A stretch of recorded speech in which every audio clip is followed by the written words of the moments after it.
You're recognized. Thank you, Mr. President.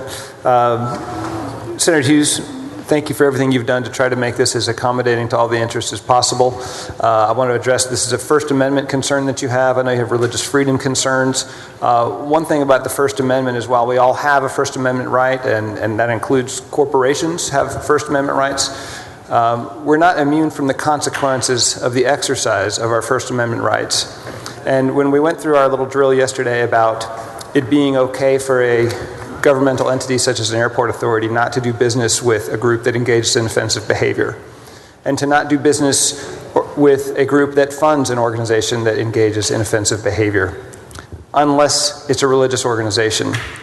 We come to the point that we say that you are immune from consequence from your free speech, the act of giving money to an organization that engages in offensive behavior, if you're a religious organization.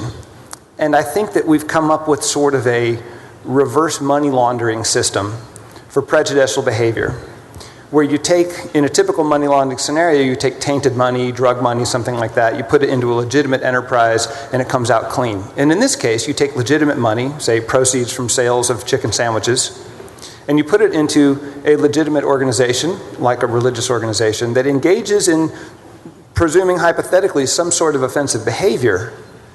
You are then able to reverse money launder. You're taking clean money for an illegitimate purpose. And you've given an option, you've given a pass to the consequences of the exercise of free speech only to religious organizations. And that any time a government refuses to do business with a religious organization, or with a business that supports a religious organization that engages in behavior that the government organization considers to be offensive to the public. Anytime, I can't see when it's ever not going to be wholly or partly related to the fact that they made a contribution to the religious organization. And so your statute, I think, leaves no room to ever not do business with a religious organization on the basis of its activities. And that creates, ultimately, a right to a government contract if you're a religious organization, irrespective of your behavior. And just as in other discussions we've had where you knew that the doctors I'm talking about are good people, I know that the churches are good people. And that almost everybody involved in these are good people pursuing the good for all of us.